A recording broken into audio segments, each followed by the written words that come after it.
Listo. Continuamos con la séptima jornada de filosofía de la mente, autoconocimiento y agencia mental. Nuestra última presentadora es Laura Valencia. Ella nos va a presentar su charla sobre el debate entre imaginación y memoria, o más bien sobre la memoria, el debate en filosofía de la memoria sobre si la memoria es igual a la imaginación. Laura, comparte, mira si puedes compartir pantalla. Ay, dame un segundo.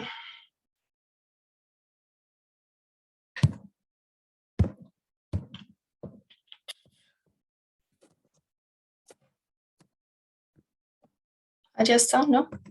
Perfecto. Perfecto. ¿Me escuchan, cierto? Bien. Hola a todos y todas, ¿cómo están? Antes que nada, agradecer por este espacio, a todos los que se están conectando, todos los que están conectados, muchísimas gracias por acompañarme. Y bueno, hoy la única ponencia en español, pero bien. Hoy voy a presentar un poco acerca de un debate que a mí me parece fascinante y es hermoso por demás, y es acerca de la diferenciación entre la imaginación y la memoria, que usualmente nosotros veríamos que es bastante fácil, ¿no? Decir que la memoria es simplemente un proceso reproductivo en el cual tenemos un registro, digamos, sensorial o de alguna manera un registro de una experiencia, luego ese registro se codifica, la información pasa a almacenarse y luego nosotros la podemos recuperar en el momento en el que queramos o de manera involuntaria también.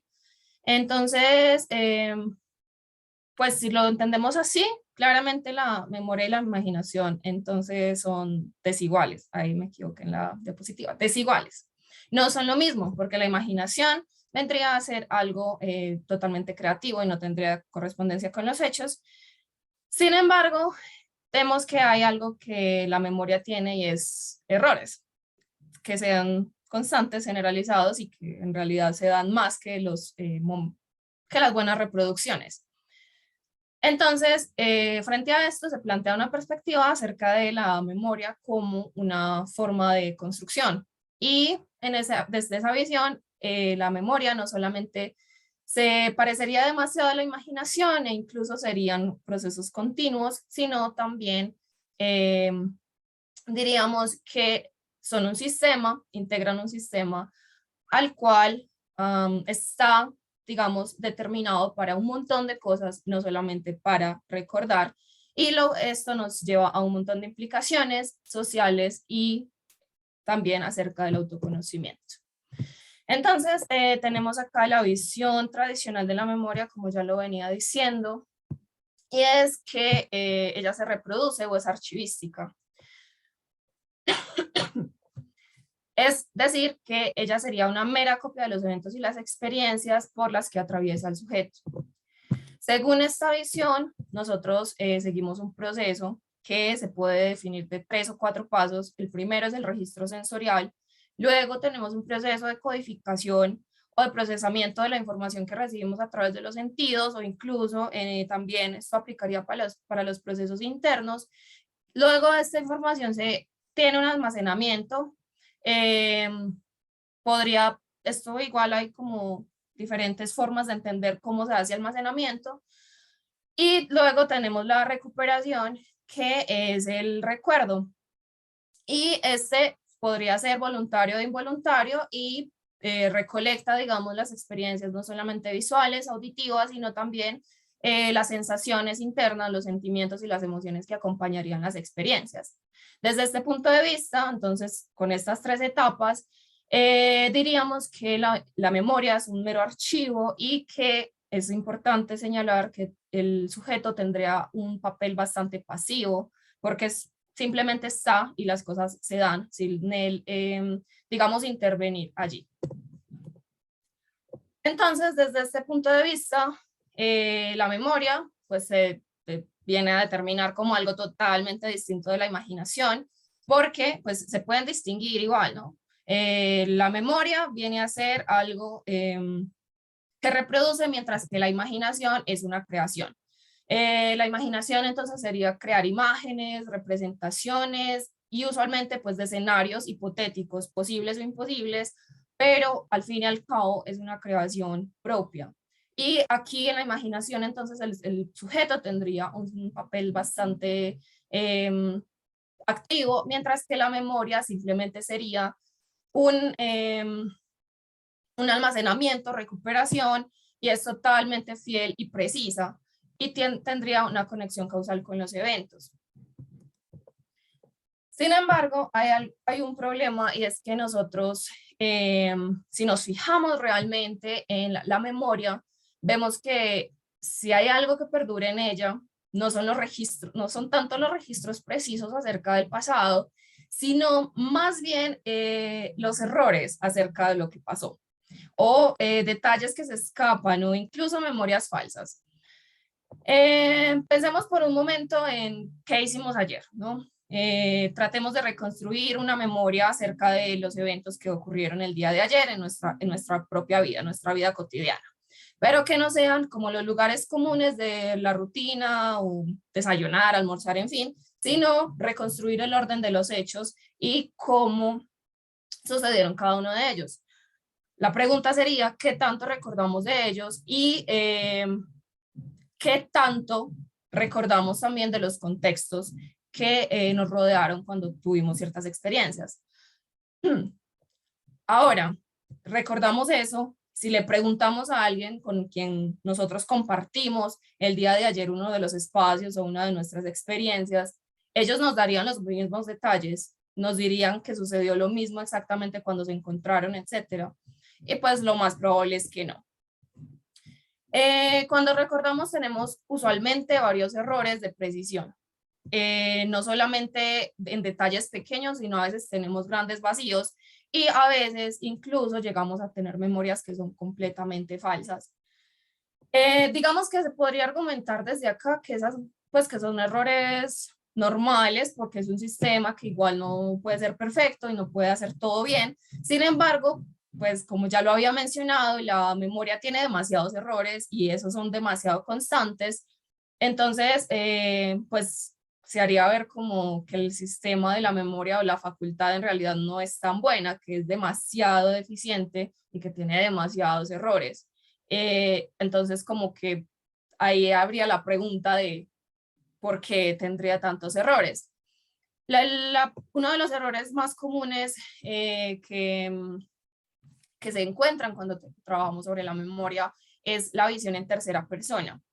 Esta visión en tercera persona es, por ejemplo, vamos a ir a un escenario de nuestro pasado, un evento que fue importante para nosotros, digamos significativo.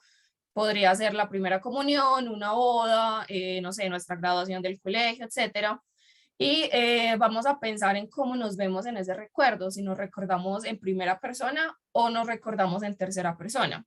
En primera persona sería ver a través de nuestros propios ojos, digamos, los contextos o las personas que nos rodearon, e incluso pues vernos a nosotros mismos, pero no solamente ciertas partes de nosotros, de nuestro cuerpo, que están disponibles para nosotros en un ambiente regular cuando estamos teniendo la percepción.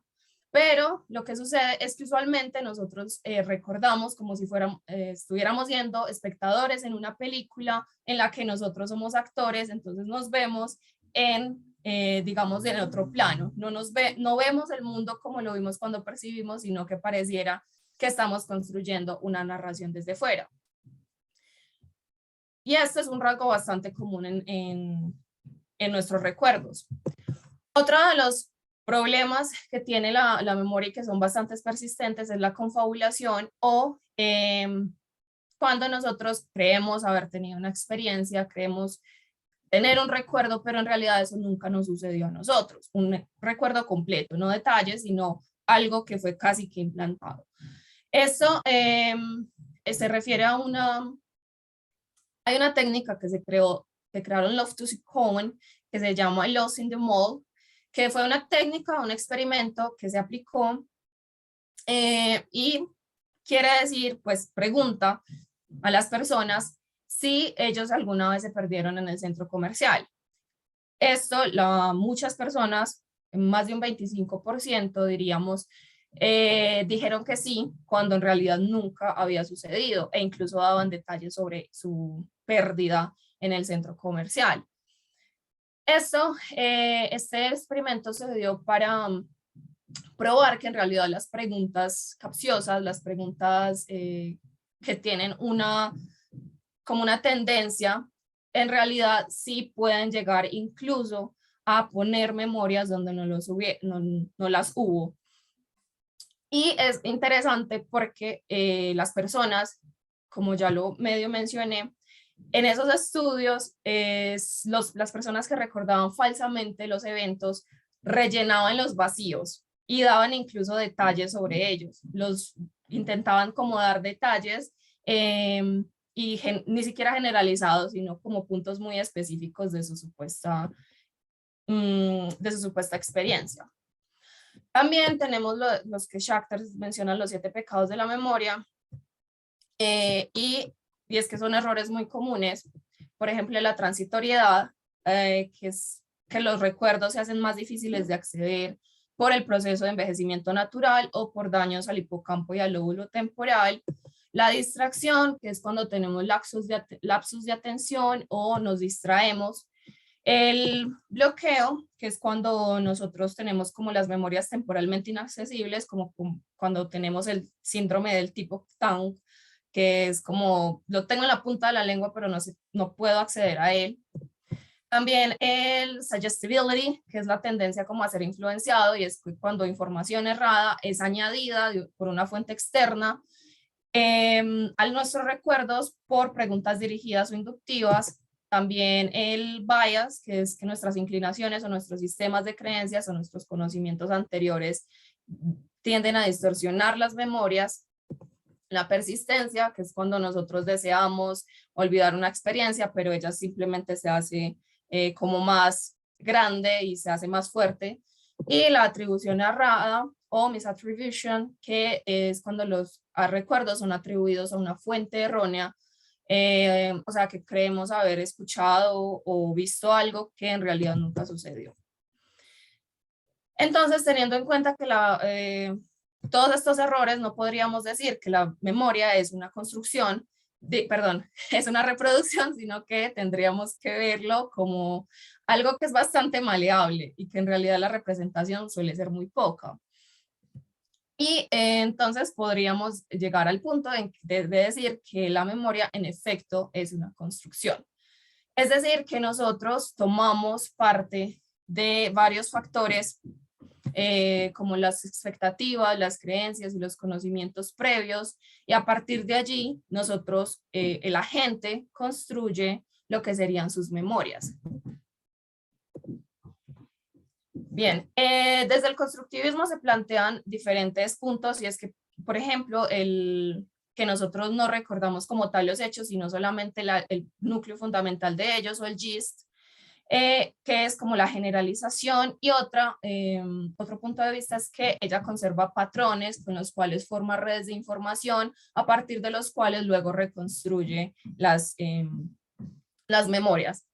Pero yo me centro en el simulacionismo o el pensamiento hipotético episódico, que es planteado primeramente por Felipe de Brigard, y es que la memoria no es una facultad que trabaja sola, y que en realidad su mayor función no es recordar, sino posibilitar el pensamiento hipotético.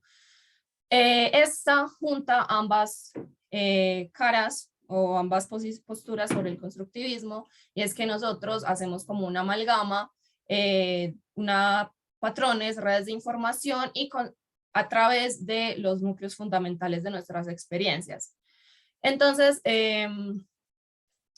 la memoria junto con la imaginación forman un sistema que está, digamos, visto hacia la construcción de pensamientos hipotéticos. Pero además, tendríamos desde este punto de vista entonces que decir que la memoria y la imaginación no se podrían distinguir, sino que nosotros estaríamos siempre rellenando vacíos que tienen nuestras memorias, rellenando, como cambiando cosas a partir de todo lo que nosotros nos involucra como sujetos, y estamos todo el tiempo haciendo una construcción que haría que tanto memoria como imaginación, en este caso estamos hablando de memoria e imaginación episódicas, sean una sola cosa. Podría decirse que nosotros no podemos diferenciar entre las cosas que se corresponden con los hechos del mundo y las cosas que en realidad nosotros estamos poniéndole a nuestras memorias o que nosotros le estamos, digamos, ofreciendo. Entonces, desde ese punto de vista, los recuerdos no son reproducciones, sino que son construcciones, de los cuales no solamente influye lo que cómo es el sujeto, sino que también el medio ambiente, el contexto, las creencias, los deseos y otras actitudes proposicionales, tanto del momento en el que se creó, digamos, del que se tuvo la experiencia, como del momento en el que se hace la recuperación del recuerdo. Y nuestras experiencias se combinan de diversas maneras para crear no representaciones veraces, sino representaciones plausibles y convincentes de los hechos de los que fuimos testigos. Y es por esta flexibilidad en la creación que se explica la falta o los errores que tiene la memoria con respecto a los hechos. Desde este punto de vista, de nuevo, sería necesario decir que la memoria no se distingue de la imaginación, porque ambas son representaciones que hacemos a partir de otras representaciones que tuvimos del mundo. Y no podemos distinguir entre límites entre lo que fue, entre lo ocurrido y lo imaginado. Pero hay que volver de nuevo entonces a lo que plantea el simulacionismo, que la memoria no funciona en tanto solamente para ir de nuevo para recordar, sino para crear escenarios futuros posibles. Entonces, a partir de la memoria y la imaginación que trabajan en conjunción, lo que intenta este sistema es, digamos, darnos herramientas lo suficientes para prever el futuro, y de allí, con respecto a lo que ya ha sucedido, juntándolo, poder prever y planear mejor lo que vamos a hacer o cómo nos vamos a sentir con respecto a algo. Sí, pero también ella nos ayuda a recordar, a entender el pasado, a entender el presente, porque, digamos, vamos a la memoria para ver cómo fue que sucedieron los hechos, supuestamente, cómo percibimos los hechos, y de allí sentirnos mejor o incluso a veces peor acerca de lo que estamos haciendo ahora. Sin embargo, también tendríamos que ver desde el punto de vista de Brigard que hay una tercera función, y es reconstruir el pasado. Estas reconstrucciones serían lo mismo que cuando vamos a tratar de entender el presente, y es que nosotros, perdón por el ruido de mis vecinos, que nosotros en realidad lo que hacemos cuando estamos volviendo y volviendo a los puntos pasados, nosotros intentamos no solamente sentirnos mejor acerca del presente o arrepentirnos, sino también llegar de alguna manera a reconstruir el pasado para nuestro propio beneficio o para nuestra propia situación. Y nosotros pensamos no solamente en el futuro en escenarios que pueden ser factibles, pero una simulación mental, sino también en pensar en escenarios contrafactuales basados en el qué tal si yo hubiera, qué tal si no hubiera, y así a medida que vamos pensando en estos posibles escenarios que se pueden dar, que se pudieron haber dado, nosotros lo que hacemos es cambiar nuestros recuerdos, modificar lo que nosotros comprendemos del pasado, y ello pues entonces nos ayudaría a entender de diferentes maneras no solo lo que ocurrió, sino nuestro propio sentido del presente y de allí del futuro.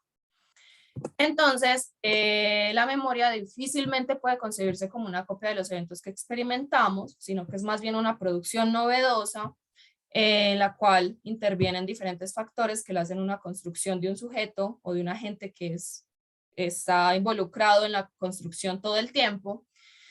Y en tanto recuerdo confluyen diversidad de componentes, se podría decir que no podemos distinguir la imaginación de la memoria. Ella entonces funciona como un sistema junto con la imaginación que nos permite no solamente recuperar el pasado, sino imaginar el futuro de una manera de simulación mental.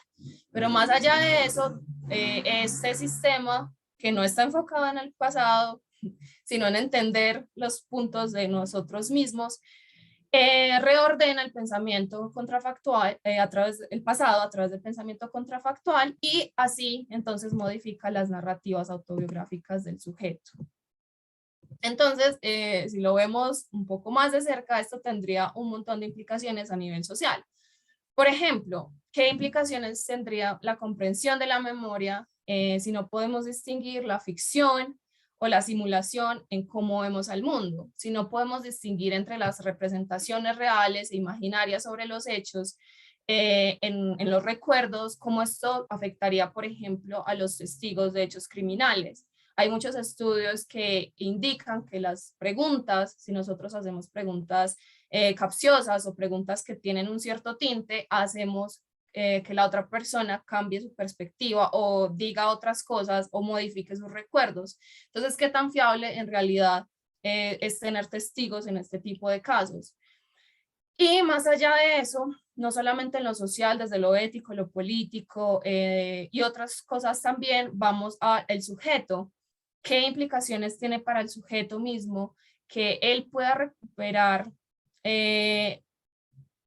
retratar de nuevo los eventos tal como él lo quiere? O sea, ¿qué sucede si nosotros no podemos distinguir entre lo que imaginamos sobre nosotros mismos y lo que en realidad sucedió? Y si nosotros lo podemos llegar a modificar, entonces, ¿cómo es que nosotros nos conocemos a nosotros mismos? Si nosotros podemos construir una identidad,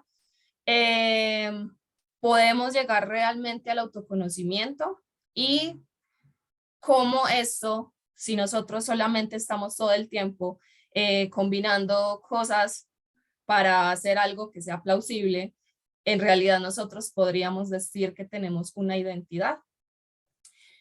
Y entonces, digamos que podríamos llegar un poco más allá a decir que quizá vivimos en una constante ficción sobre lo que nosotros mismos somos y que nuestras memorias son construcciones basadas también en imaginaciones. Y eso fue todo. Gracias, Laura. Dejas de presentar, por favor, así puedes ver nuestras manos aplaudiendo. Muchas gracias, Laura, por tu presentación. Tenemos preguntas. Por aquí hay una mano levantada de Diego. Diego, creo que ya te permití hablar. Listo, profe, muchas gracias. Un agradecimiento también a Laura por la exposición, estuvo muy interesante. Agradecer también a mis colegas Santiago, a Salvador, a los profesores, al profesor y a la profesora Beate Krickel y Eric Swissgeber. Bueno, no, básicamente me surge una inquietud con respecto a esta exposición que nos acabas de presentar, Laura, y es que, bueno, aunque parece cierto que entre memoria e imaginación a veces es difícil encontrar pues, diferencias sustanciales, eso pues, no se puede negar, normalmente es la distinción que establecemos entre una y otra la que nos permite diferenciar la realidad de la fantasía. Quiero decir, hay una diferencia entre recordar que tengo esposa e imaginar que tengo esposa, creo yo. Entonces, la pregunta sería entonces, ¿acaso abogar por una teoría de la memoria que suprime la distinción entre recuerdo e imaginación no nos llevaría a tener que aceptar la imposibilidad de establecer límites entre los hechos y la ficción? Es una pregunta que me hago a partir de lo que nos presenta Laura, y muchas gracias de nuevo. Diego, tus preguntas siempre son difíciles. Bueno, hay que tener aquí un punto claro, y es que estamos hablando de la memoria y la imaginación episódica, es decir, de los sucesos que ocurrieron en nuestra vida, digamos, en el pasado. Digamos que es importante determinar acá, no sé, a ver, espera, yo organizo mis pensamientos un poco.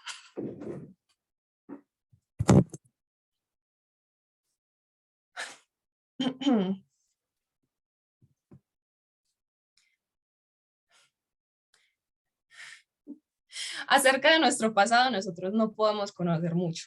Y es que en realidad es eso, nosotros no podríamos decir qué parte sustancial ha cambiado acerca de ello.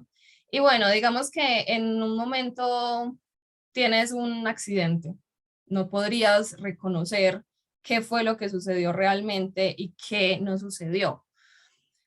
Digamos que si llevamos esta teoría hasta un límite tal como que en este momento no puedo saber qué estoy haciendo, no puedo saber qué me rodea, eh, sí sería demasiado complicado de reconocer la diferencia entre ficción y realidad. Pero centrémonos nada más en nuestros recuerdos episódicos de momentos o de experiencias o de eventos que nosotros experimentamos y de allí decir que podemos cambiar muchas cosas, digamos, del evento de tu boda. Puede que no recuerdes partes de ella o que no recuerdes haber dicho que sí, entonces no, pues no sé. Igual creo que es una pregunta que queda y que depende, la respuesta depende de qué tan lejos llevemos la teoría simulacionista. Si la llevamos hasta el punto tal de que no podríamos decir que en absoluto podamos reconocer nada de lo que nos rodea, o si nos quedamos, digamos, en una especie de posición moderada, a partir de la cual, pues, igual mantenemos la base de los hechos, pero no lo que los rodea. Ok, muchas gracias. Gracias, Diego. Gracias, Laura. ¿Alguien más tiene una pregunta? Luisa también tiene una pregunta. Luisa, dale. Hola, ¿me escuchan? Y te escuchamos. Ah, bueno, muchas gracias, sí, también a la compañera pues por la exposición. Me parece muy interesante pues, sobre todo la forma pues como ella concluye al final, em, porque es un tema que la verdad yo también pues he estado como investigando un poco en este semestre. Y es justamente en ese encuentro de la memoria con la imaginación, desde sus implicaciones en la identidad y el autoconocimiento. Ella lo menciona, pero no sé, me gustaría, si es posible, que justificara un poco más qué criterios pues le permiten también como plantear ese sentido pues como de cierta pérdida en la identidad, si es que de pronto así lo planteaba o cómo estaba pensando esa relación propiamente pues como con la identidad. Gracias. Gracias, Luisa. Vale, tengo que aclarar que en realidad yo no me he centrado demasiado en el problema de la identidad. Solo ha sido una pregunta que surgió como recientemente y que me he estado como intentando empezar a explorarla un poco. Pero digamos que la construcción del yo en general se entiende como una, podríamos decir, aunque suena un poco extraño para algunas personas, que somos una conjunción de historias, ¿cierto? Entonces todo lo que nosotros nos hace ser nosotros vendría a ser lo que nosotros recordamos. Si nosotros recordamos nuestra infancia, cómo recordamos también nuestra infancia, a qué le ponemos, digamos, un highlight cuando hablamos de nuestra infancia, eso implica también cómo nosotros nos entendemos como personas el día de hoy. La identidad se podría ver como eso, como una especie de suma de todo lo que nosotros nos ha acontecido y todo lo que nosotros nos ha acontecido nos hace ser lo que nosotros somos hoy. Pero si nosotros nos planteamos desde esta perspectiva, nosotros en cualquier momento podemos voluntaria o involuntariamente acceder a los recuerdos y poner, digamos, el acento en otro punto del recuerdo que nosotros no habíamos planteado o cambiarlo. E incluso cuando nosotros, digamos, iniciamos en un recuerdo X sobre una parte de nuestra vida y pensamos, ¿qué tal si hubiera pasado esto? ¿Qué tal si hubiera pasado aquello? Y empezamos con estos recuerdos contrafactuales. Hay investigaciones que arrojan que entre más nosotros pensemos en escenarios contrafactuales acerca de nuestros recuerdos, ellos se tienden a modificar y se tienden a cambiar. Entonces, todo esto que nosotros nos estemos pensando una posibilidad de construcción de las memorias implicaría también que nosotros podemos que nuestra identidad no es algo que se pueda establecer como tal y que el yo es algo que nunca termina por estar conociéndose bien con respecto, digamos, a el mundo, o sea, que no hay algo que esté totalmente fijo porque nosotros siempre estamos cambiando y entonces allí en donde quedaría la identidad no podríamos decir que hay algo que se diga soy yo. Muchas gracias, Laura. Luisa, no sé si quieres replicar o estés contenta con la respuesta. No, sí, pues sí, me parece pues ahí muy interesante porque es cierto, digamos que yo también tengo muy entrañable como esa duda y ahí en ese punto que tocas es justamente, creo un poco problemático pues como maleabilidad de la memoria que hace perder un poco esa permanencia del yo, pues ante que yo nos deja como para decir que sí hay un yo que esté presente y que recoja las memorias. No sé, creo que em, todavía de fondo, pues me parece muy difícil de pensar esa forma. Pues no sé si de pronto tú creas que si hay cierta permanencia de un yo o si esta característica tan cambiante de la memoria, pues lo despoja del todo, pero también si lo despoja del todo, entonces toda esta fragmentación de cosas, de experiencias que él las recoge, que las une. Qué buena pregunta. Es una pregunta demasiado difícil, sencilla, Dios. Es una pregunta demasiado difícil porque yo también lo he estado pensando últimamente y es, si nos casamos con la visión de que en realidad nosotros estamos todo el tiempo construyendo y reconstruyendo e incluso inventando memorias y somos tan maleables y las personas pueden poner supuestas memorias en nosotros, etcétera, etcétera. Si nosotros nos planteamos así, no habría algo como una permanencia, ¿cierto? Pero yo no me quiero casar tanto con el simulacionismo como para decir que no hay algo que permanezca, solo que queda la pregunta por el qué sería lo que permanece en el yo. ¿Qué parte cuál es esa parte de nuestra historia o de nosotros que nos hace ser nosotros? Yo no tengo una respuesta y creo que nunca la voy a encontrar, pero me parece que igual no tendríamos que llevar tan allá como a determinar que no hay algo como un yo o algo que permanezca, solo que hay que mirar qué es. Gracias, Laura. El profesor Carlos Garzón. Gracias, Laura, primero que todo por tu conferencia tan interesante.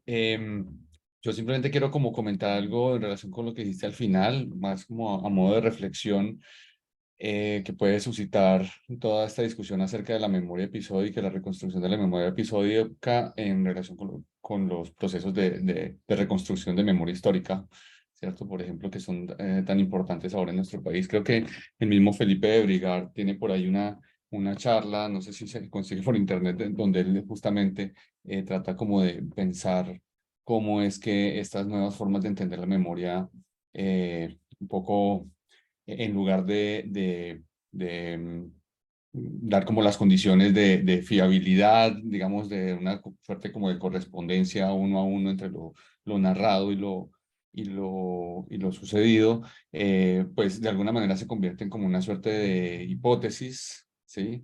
Que pierde veracidad, digamos, se pierde en veracidad, pero se gana, como decías tú en algún momento, Laura, en plausibilidad.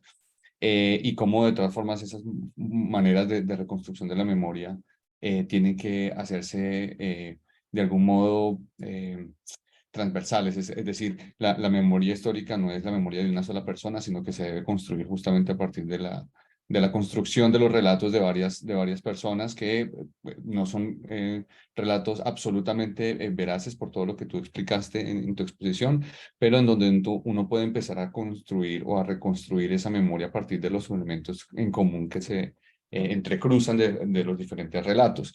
Entonces, bueno, esto era como una especie de reflexión, pero allí me surge como quizás la pregunta de si justamente podemos pensar no en una memoria aislada individual, sino como una memoria como la suma de diferentes ciertos relatos o episodios o memorias episódicas, ¿sí? Y cómo esa suma de diferentes memorias episódicas al final confluyen en unos elementos en común que finalmente sí me dan como resultado una suerte como de veracidad de los hechos construidos. Entonces, no sé, me estoy empezando a pensar como en esta idea de la mente extendida, ¿cierto? Pues a través de la memoria y la reconstrucción de la memoria, la mente extendida en la reconstrucción de los hechos episódicos a partir de diferentes agentes individuales que tratan de recordar. Bueno, esto era como una especie de comentario, pregunta, sugerencia, pero bueno, me pareció muy interesante. No te escuchamos.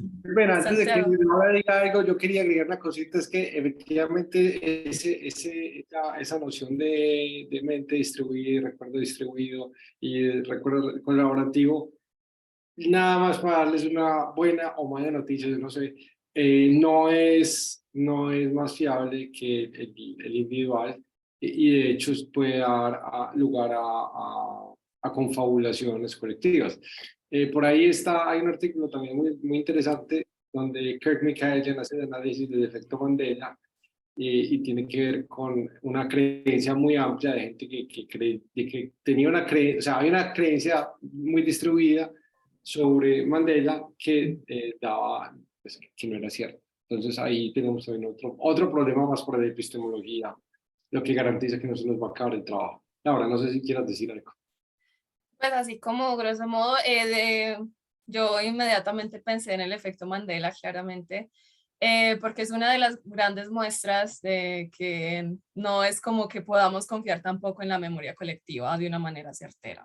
Por más que, digamos, los relatos se cuenten desde elementos en común, esos elementos en común pueden estar errados hasta crear una confabulación grande, ¿no? Y digamos que podríamos incluso utilizar lo colectivo como una forma de analogía con lo individual, en tanto que vendríamos a recolectar elementos de ciertas partes, de ciertos actores, hasta formar un todo, que es un relato. Pero ese relato no significa, como el profesor bien lo decía, no significa que esté mejor, sino que se hizo una recolección y una construcción y puede que tenga unos elementos que en efecto se correspondan con los eventos de la realidad, pero puede que no. Y en general sucede que es que igual nosotros en nuestros relatos, y por más que digamos se acerquen a ser la realidad, también tenemos que ver de nuevo los errores, como por ejemplo cuando inflamos las memorias, yo lo sentí así, o fue así, o empezamos como a hacer relatos. Incluso tendríamos que decir que el ser humano es un ser humano que intenta hacer historias de todo, entonces nosotros tendemos a expandir las cosas hasta puntos como muy profundos o a darle significados que no tienen, y así entonces también incluso los relatos que se juntan por varias personas son bastante, si bien plausibles, no necesariamente porque los hagan más personas terminan por ser reales. Pero igual lo pensaré también. Muchas gracias por la observación. Salvador. No, sí, solo quería, ahora, muy buena charla, por cierto. No, solo quería dejar como aquí otro problema que creo que pues existe para el simulacionismo y en general para las teorías reconstructivas, y que he escuchado solo una vez en un seminario sobre memoria que el profesor Santiago nos había invitado, que alguien expuso, y no sé si ya publicó el artículo donde lo expone, pero me parece un problema muy interesante, y es que no, o sea, no, el problema no parece ser únicamente, si somos simulacionistas así muy extremos, la disolución del yo, sino también la disolución del objeto de la memoria. O sea, nosotros decimos, bueno, recordé algo, la boda de mi primo, el martes pasado, lo que sea. Pero si al recordar el martes pasado estoy mezclando elementos del martes de hace 15 días y otros elementos simplemente de contrafácticos imaginados, entonces pues hay un punto en el que parece difícil decir, bueno, realmente estoy recordando el martes pasado. Entonces, no sé si tienes algo que decir al respecto, o si piensas que en todo caso el simulacionismo como moderado establecería algunos parámetros para que algo todavía se considere recordar algo, o si el simulacionismo simplemente implica que recordar no es recordar algo en particular, sino otra cosa, o bueno, no sé. Wow, qué buena pregunta. No lo había pensado desde esa posición. Me parece muy interesante, pero un simulacionismo moderado, ¿qué diría? No sé, pues tendríamos que admitir que sí, se deshace un poco el objeto porque no podremos saber qué estamos recordando. Y también nuestra relación con el objeto, porque no sabemos si nuestra relación fue nuestra relación o si pusimos más felicidad en el recuerdo de la que en realidad sentimos en el momento en el que lo sentimos. Creo que también incluso podríamos decir, yo creo que incluso desde el simulacionismo moderado, que si bien queda algo del martes pasado en nuestra memoria, un punto específico que marcó, digamos, y que fue como el gist de esa experiencia del martes pasado, aunque igual hablar de martes pasado es como hablar de muchas experiencias y muchos eventos y muchas cosas, entonces también es como complicado así, pero digamos, martes pasado es un objeto, diríamos que no, pues podríamos conocer una parte de esa experiencia martes pasado, ¿no? Pero en general, sí, se perdería un poco el límite de ese objeto y, y bueno, el límite del mundo incluso. Entonces creo que podría, bueno, lo tengo que considerar bastante. Gracias, Salvador. Bueno, yo creo que así podemos ir llegando o podemos llegar al final de nuestra séptima jornada de Filosofía de la Mente. Agradecemos a todos nuestros presentadores invitados, agradecemos a Santiago, agradecemos a Salvador, agradecemos a Laura.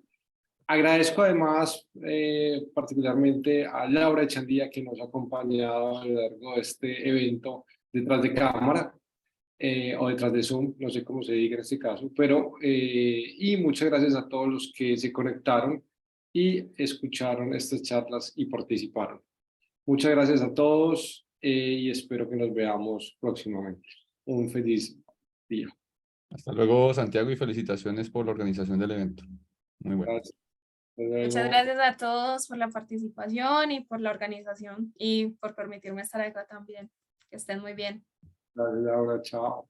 Sí, hasta luego, Gracias, muchas hasta gracias luego. y felicitaciones a todos. Gracias.